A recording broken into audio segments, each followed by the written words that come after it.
নমস্কার, আমি রাখি আমার নতুন আরও একটি ব্লগে আপনাদের সবাইকে স্বাগত জানিয়ে আজকের ব্লগটি শুরু করলাম।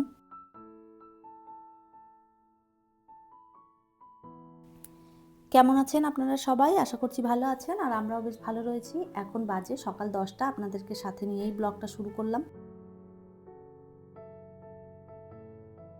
আজ একটুখানি দেরি করেই ব্লগটা শুরু করলাম। সকালবেলায় ব্রেকফাস্ট হয়ে গেছে, আর টুকটাক যা কাজকর্ম ছিল সেগুলো সমস্ত গুছিয়ে ফেলেছিলাম সকালের। আর এখন এই যে আরও যে টুকটাক কাজকর্ম রয়েছে সেগুলো গুছিয়ে নিচ্ছি। এখন যে বাসনগুলো আমি গুছিয়ে নিচ্ছি এগুলো দিদি সকালবেলা এসে ধুয়ে দিয়ে গেছে। তো জল ঝরে গেছে, ভাবলাম জায়গা মতন রেখে দিই, কেননা কয়েকটাই যে এখন আরও বাসন বেরিয়েছে, এগুলো আমি ধুয়ে নেব। তো এই বাসনগুলোর মধ্যে যদি রেখে দিই তখন দেখা যাবে আবারও এগুলো ভিজে যাবে। তো ওই জন্যে শুকনো বাসনগুলো রেখে দিলাম, আর এরপরে বাকি বাসনগুলো এই বাস্কেটটাতে আর কি রেখে দেবো। আজ দুপুরে রান্না করব হচ্ছে বিরিয়ানি। তো বিবেক সকাল থেকেই বলছে বিরিয়ানি করে দিতে হবে, তো ওই জন্যে বসিয়ে দিয়েছি বিরিয়ানির চালটা আর কি। তো ভাতটা ওইদিকে হতে থাকুক, আর ওইদিকে বিরিয়ানিতে যে ডিম দেবো সেই ডিমটাও আমি বসিয়ে দিয়েছি। তো ওইদিকে ভাত ডিম সমস্ত সিদ্ধ হচ্ছে, আর ততক্ষণে এগুলো গুছিয়ে তারপরে সমস্ত রান্নার জোগাড় করে নিয়ে রান্নাটা আর কি বসাবো। এই মুহূর্তে আপনারা যারা আমার ভিডিওটি দেখছেন প্লিজ একটি লাইক করে দেবেন, আর আমার ভিডিওর কোনো অংশ যদি আপনাদের ভালো লেগে যায় কমেন্ট করে জানাতে ভুলবেন না। এই ধরনের ভিডিও যদি আপনারা আরও দেখতে চান চাইলে কিন্তু আমার চ্যানেলটিকে সাবস্ক্রাইব করেও রাখতে পারেন। কাজটি যারা অলরেডি করে রেখেছেন তাদের অসংখ্য ধন্যবাদ।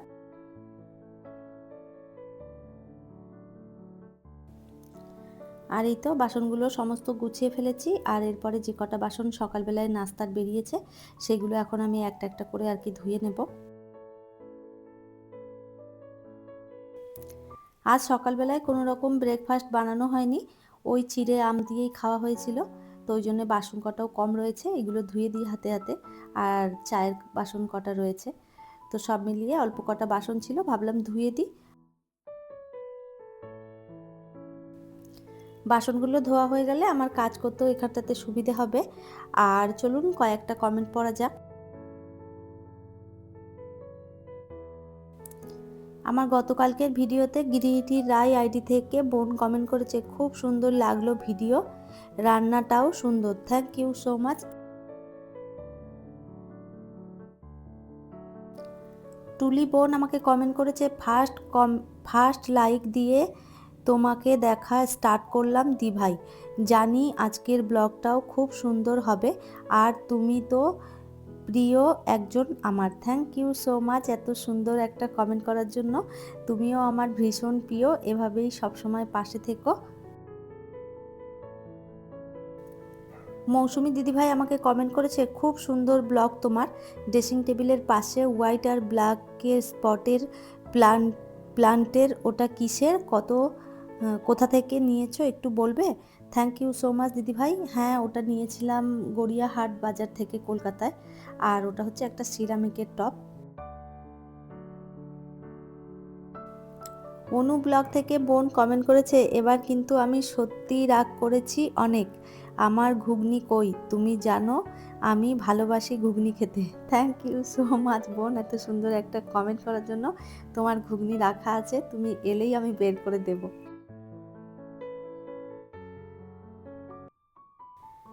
আপনারা আরও অনেকেই আমাকে কমেন্ট করেছেন, আপনাদের প্রত্যেককেই জানাই অসংখ্য অসংখ্য ধন্যবাদ, এভাবেই সবাই পাশে থাকবেন।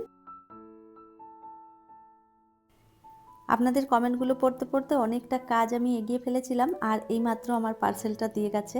মিশো থেকে একটা আমি অর্ডার করেছিলাম নুন রাখার জন্য, তো এই যে এটা আজকে দিয়ে গেছে, আপনাদের সঙ্গে ভাবলাম শেয়ার করি। তো আমি ভেবেছিলাম একটু বড় হবে, তো খুব বেশি বড় নয়, এটা ওই 500 মতো নুন হয়তো ধরবে। তো যাই হোক, আমার ভীষণ পছন্দ হয়েছে।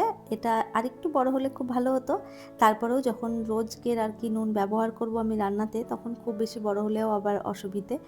তো যাই হোক, কেমন হয়েছে আপনারা কমেন্ট করে অবশ্যই জানাবেন।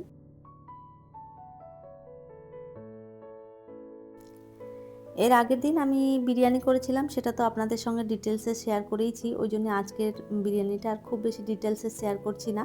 চিকেনটা আগেই ম্যারিনেট করে রেখেছিলাম, আর এখন ভালো করে একটু একটু করে ভেজে নিচ্ছি, চিকেন ভেজে তারপরে বিরিয়ানিটা বানালে না খেতে বেশ ভালো স্বাদ হয়।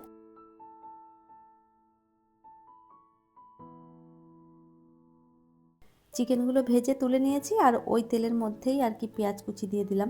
পেঁয়াজটা একটুখানি ভালো করে ভেজে নিয়ে এর মধ্যে একটুখানি আদা রসুন বাটা দিলাম। আর এরপর বেসিক যে গুঁড়ো মশলাগুলো আছে সেগুলো দিয়ে দিচ্ছি একে একে।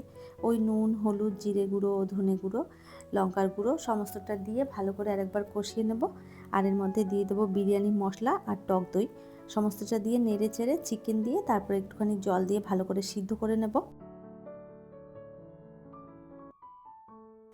বিরিয়ানি খেতে আপনারা কারা কারা পছন্দ করেন কমেন্ট করে জানাবেন। আমাদের বাড়িতে বিবেক, আমি, আমাদের বিবেকের বাবা আমরা কিন্তু প্রত্যেকেই বিরিয়ানি ভীষণ পছন্দ করি। তবে বিবেকের বাবা খুব একটা বেশি পছন্দ করে না। বাড়িতে বানালে খেতে ভালোবাসে, কেনা বিরিয়ানি একদম পছন্দ করে না। আর আমি আর বিবেক আমরা দুজনেই কেনা বিরিয়ানি হোক বা বাড়ির বানানো হোক আমাদের দুজনেরই বিরিয়ানি খুব ফেভারেট। চিকেনটা হয়ে গেছে রেডি আর এরপরে বিরিয়ানিটা ভালো করে দমে বসাবো। তার আগে বিরিয়ানিটা ভালো করে একটুখানি সাজিয়ে লেয়ার দিয়ে বসিয়ে দেবো আর কি। তো ওইদিকে প্রথমেই চিকেনটা দিয়েছি, তারপরে ভাত দিয়েছি, এরপরে আবারও সেই ডিম আলু দিয়ে আর একটা লেয়ার ভাত দেবো, তারপরে ব্রেস্তা দিয়ে সুন্দরভাবে আর কি সাজিয়ে তারপরে বসিয়ে দেবো। বিরিয়ানিটা দেখতে যেমন সুন্দর হয়েছিল তেমন খেতেও অপূর্ব হয়েছিল, ভীষণ ভালো হয়েছিল খেতে। তো যাই হোক এর উপর থেকে এই যে কেওড়া জল, মিঠা আতর সমস্তটা দিয়ে দিলাম। আজ আর কেশরটা ছিল না, সেই জন্য এই দুধের মধ্যে শুধু ওই দুটো জিনিসগুলোই আর কি দিয়ে দিলাম। আর উপর থেকে আরও একটু বেরেস্তা দিয়ে দিচ্ছি আর ধনেপাতা, একটু বিরিয়ানি মশলা, তারপরে আবারও একটু কেওড়া জল আর ওপর থেকে একটু ঘি সমস্তটা দিয়ে তারপরে আবার বসিয়ে দেবো দমে। বিরিয়ানি সাথে রায়তা আর পেঁয়াজ শসা কেটে নেব, এটাই হচ্ছে আজকের রান্না। তো বেশিক্ষণ আর লাগবে না, রান্নাঘর পরিষ্কার করে নিয়ে আর রান্নাটা হয়ে গেলেই আমরা আর কি খেয়ে নেব, অনেকটা বেলা হয়েছে। আর এই তো রান্নাবান্না কমপ্লিট করে খেতে বসে পড়লাম। আর দেখুন বিরিয়ানিটা কি সুন্দর হয়েছে।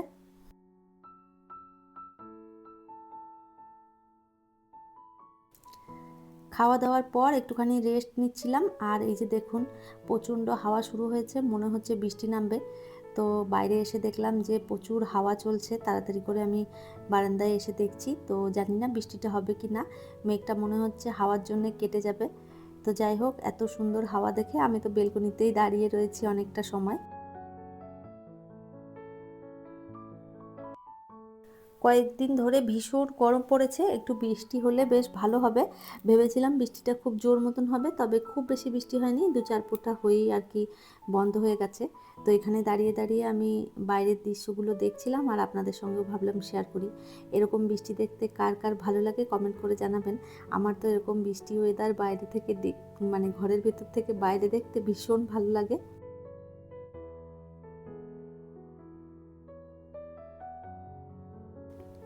বৃষ্টিটা পেয়ে মনে হচ্ছে গাছগুলো প্রাণ ফিরে পেল, গাছের আলাদাই মনে হচ্ছে যেন একটা খিলাখিলা ব্যাপার চলে এসেছে। দেখুন বৃষ্টি পেলে সত্যিকারেরই গাছের প্রাণ একদম ফিরে আসে।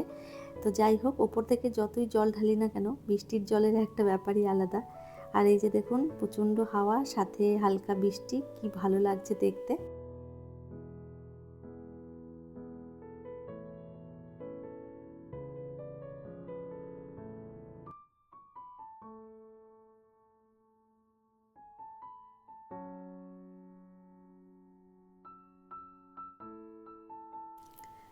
বৃষ্টি থেমে গেছে, আমি ওখানে বসে অনেকটা সময় কাটিয়েছি বেলকনিতে।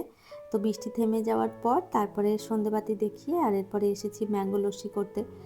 ম্যাঙ্গো আনা ছিল তো ভাবলাম একটুখানি লস্যি করি, বাড়িতে দইও রয়েছে।